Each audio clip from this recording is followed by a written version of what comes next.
میری دلی ایک آرزو تمنا اور مؤدبانہ گزارش ہے، آپسی معاملات کو ختم کرو، اس لیے کہ اب ہم جنگ کے حالات میں ہیں، کفار و مشرکین ہمارے خلاف پورے کمر بستہ ہیں، یہ ہمارے لڑنے کے اوقات نہیں ہیں۔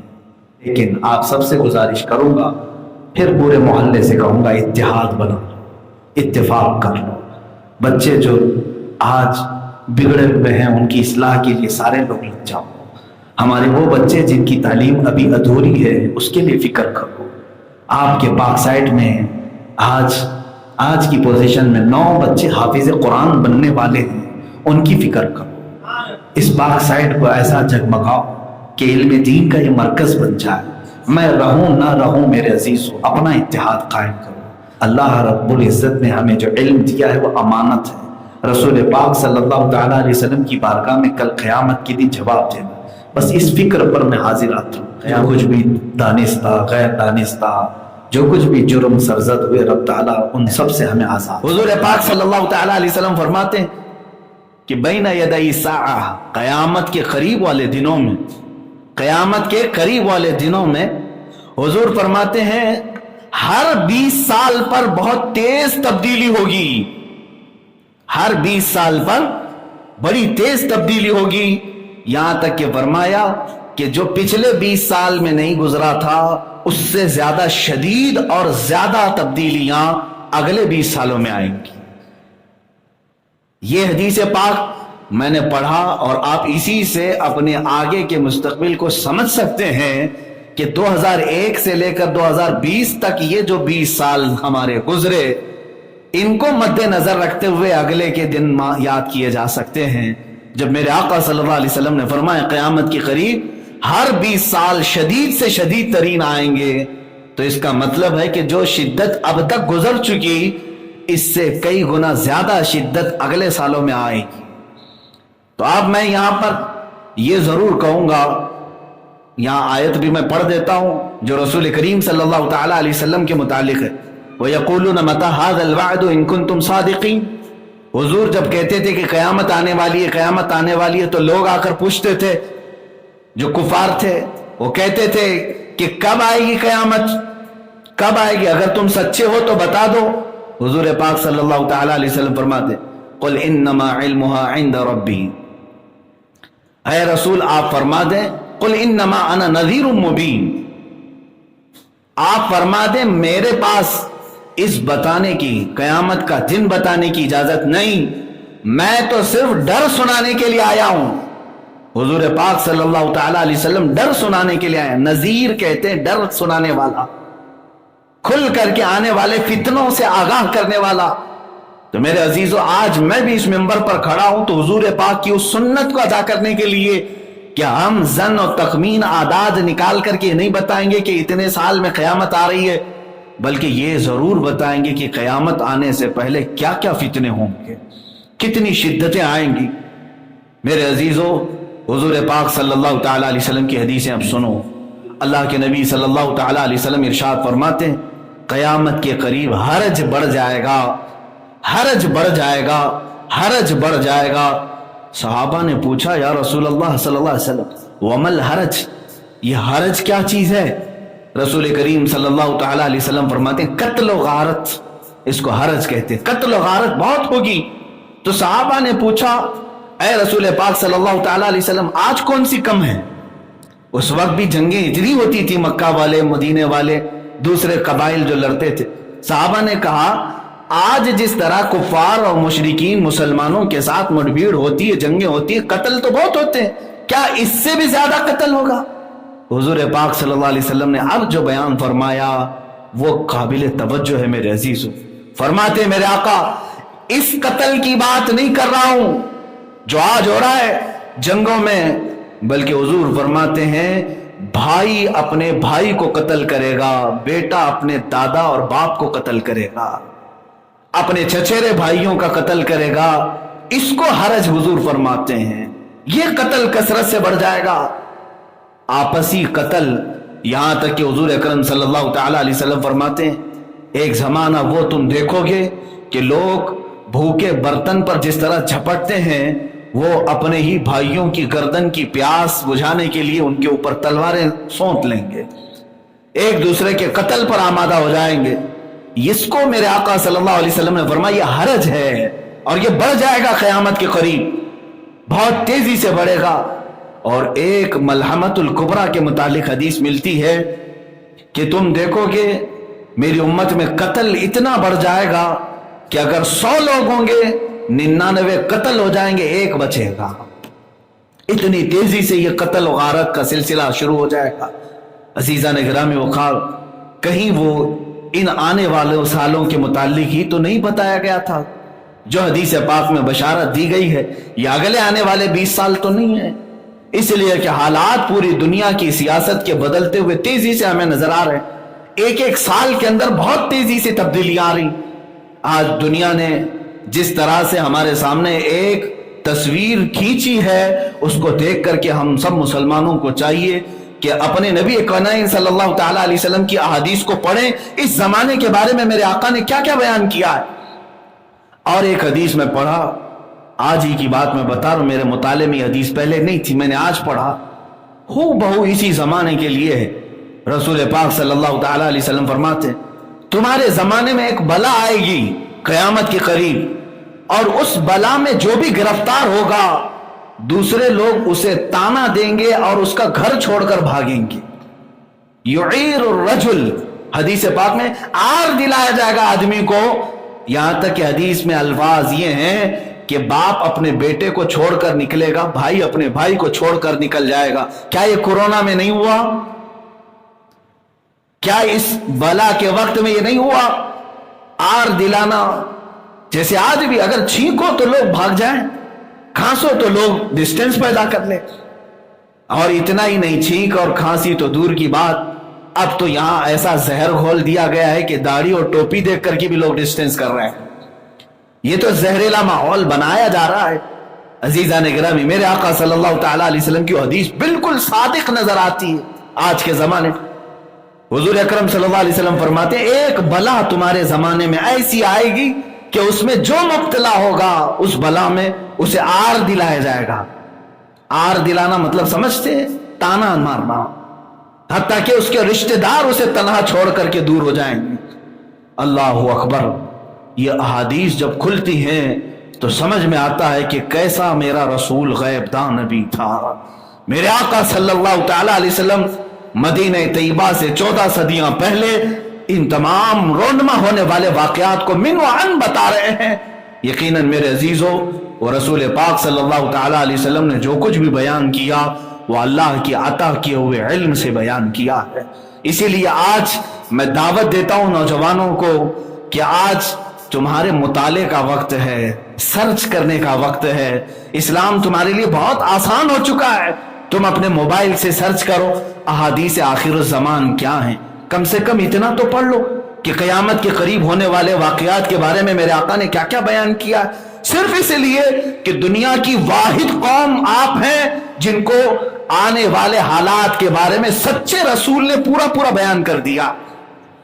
دوسری کوئی قوم نہیں، میں چیلنج کے ساتھ کہتا ہوں، دوسری قوموں کے پاس جوتش ہوں گے جو اٹکل پچھو مارتے ہیں، بہت سارے ہوں گے جو پریڈیکیشن کے نام پر کتابیں ہو رہی ہوں گی، ان میں سے آدھا جھوٹ آدھا سچ، کہیں تیر لگ گیا تو لگ گیا۔ یہ تمام چیزیں تو دنیا میں دوسروں کے پاس ہیں، لیکن واحد قوم آپ ایسے ہیں جن کے پاس مخبر صادق رسول پاک موجود ہے۔ میرے آقا صلی اللہ علیہ وسلم کی اخبار صادقہ، سچی خبریں تمہارے پاس موجود ہیں۔ اس بات کی میں دعوت ضرور دوں گا کہ مطالعہ کرو، سرچ کرو، اس ہمارے آخری زمانے کے متعلق میرے آقا صلی اللہ علیہ وسلم نے کیا فرمایا۔ ایک اور حدیث میں بیان کروں تو آپ سب کو بیدار ہو جانا چاہیے اس چیز کو، میں جھنجھوڑنے کے لیے کہہ رہا ہوں، کتنے سخت حالات آنے والے ہیں معلوم ہے آپ کو۔ حدیث پاک میں پڑھتا ہوں، رسول کریم صلی اللہ تعالیٰ علیہ وسلم نے ارشاد فرمایا کہ قیامت کے قریب تم ایک زمانہ یہ بھی دیکھو گے کہ کفر و شرک اس قدر عام ہوگا کہ اگر تم ایمان پر باقی رہے تو حضور اکرم صلی اللہ تعالیٰ علیہ وسلم فرماتے ہیں، حدیث پوری میں پڑھ لیتا ہوں برکت کے لیے، قال رسول اللہ صلی اللہ علیہ وسلم لا یأتین علی الناس زمان یعیر المؤمن بایمانہ کما یعیر اليوم الفاجر بفجورہ حتی یقال للرجل انک مؤمن فقیہ. حضور فرماتے ایک زمانہ ایسا آئے گا جب تم مومن رہو گے تو تمہیں لوگ ایسے تانا ماریں گے جیسے فاسق و فاجر زانی کو تانا مارا جاتا.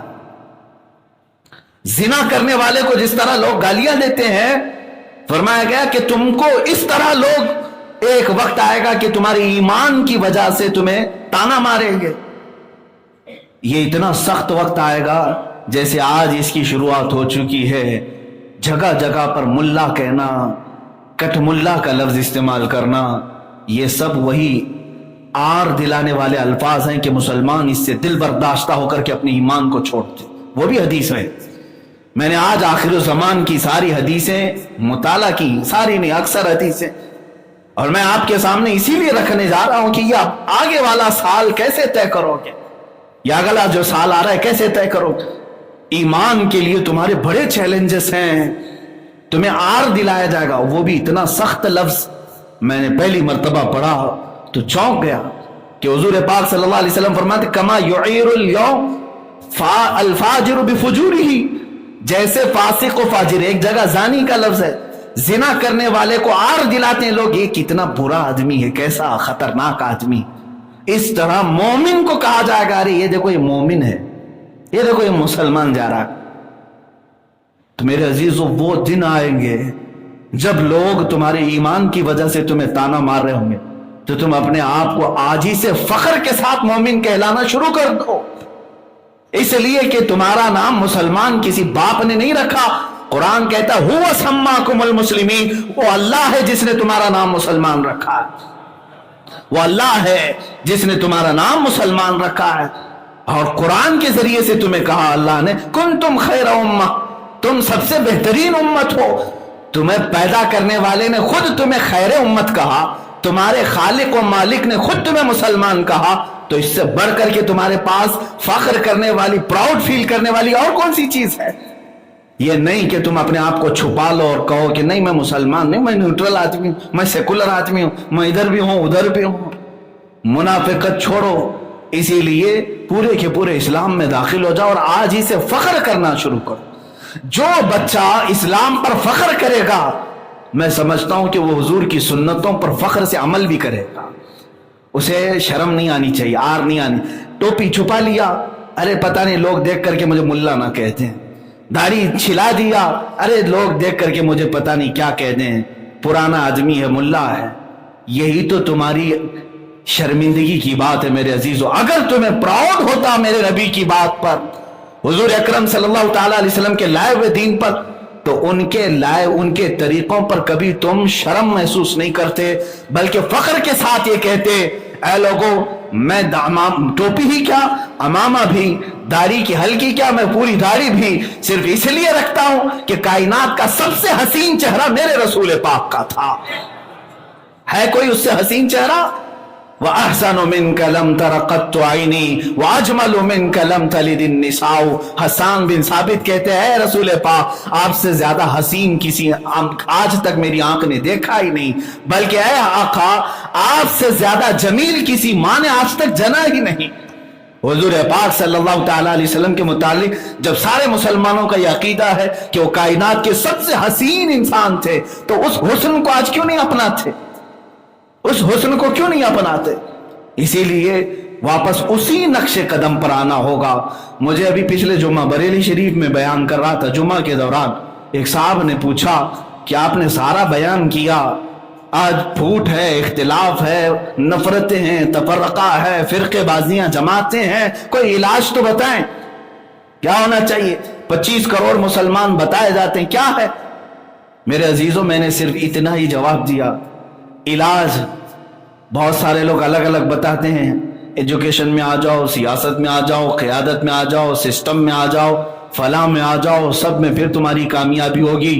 نہیں، اقبال نے جو کہا ہے وہ بہترین علاج ہے. اقبال نے جو کہا ہے وہ علاج یہی ہے، ان کے جو ہم غلام تھے خلق کے پیشوا رہے، ان کے جو ہم غلام تھے خلق کے پیشوا رہے، ان سے پھرے جہاں پھرا پھر آئی کمی وقار ہے. جو آج ذلت آئی ہے وہ صرف اور صرف رسول پاک سے منہ پھیرنے کی وجہ سے آئی ہے۔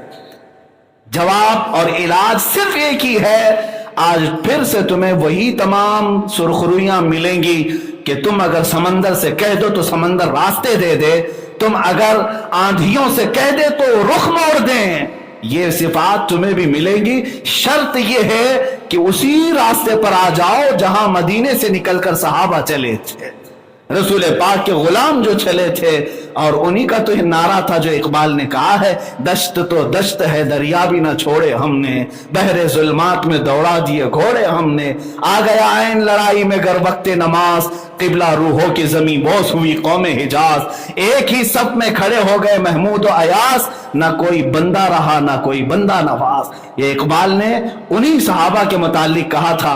اور یاد رکھو، دنیا آج جس طرح کے حالات ہمارے سامنے پیش کر رہی ہے، یہ ہوتا رہے گا، یہ فتنے بڑھتے رہیں گے۔ یہ مسجدیں شہید کر کے یہ سوچتے ہیں کہ اسلام ختم ہو جائے گا، مینار ڈھا کر کے یہ سوچتے ہیں کہ اسلام ختم ہو جائے گا۔ اے ظالمو، تمہیں معلوم نہیں، اسلام مینار کا نام نہیں ہے، اسلام صرف گنبد کا نام نہیں ہے، اسلام اس جڑ کا نام ہے جو تحت الثری میں ہے، اور اس شاخ کا نام ہے جو اوج ثریا پر موجود ہے۔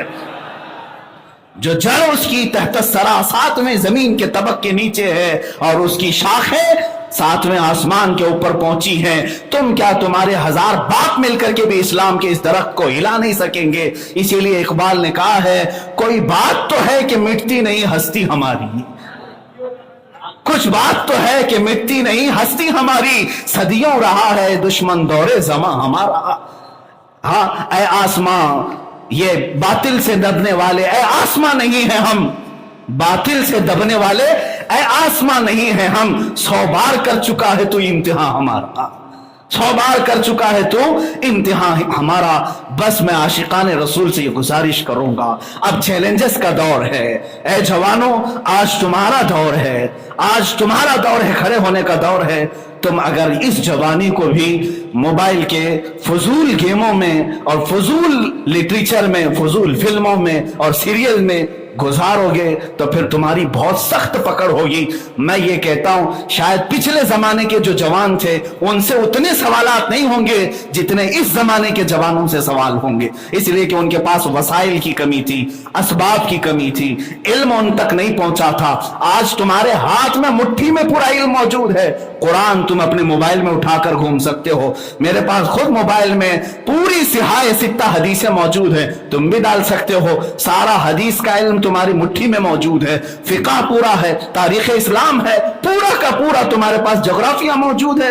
اس سے اگر تم غفلت برتے تو پھر تم سے سخت ترین سوال ہوں گے، تمہارے پاس جواب نہیں ہوگا۔ رب تعالیٰ سے تم یہ نہیں کہہ سکو گے مجھے قرآن معلوم نہیں تھا، مجھے حدیث پہنچی نہیں تھی، میرے پاس فقہ کی کتاب آئی نہیں تھی، میں نے آخر زمانے کے متعلق حدیثیں پڑھی نہیں تھی۔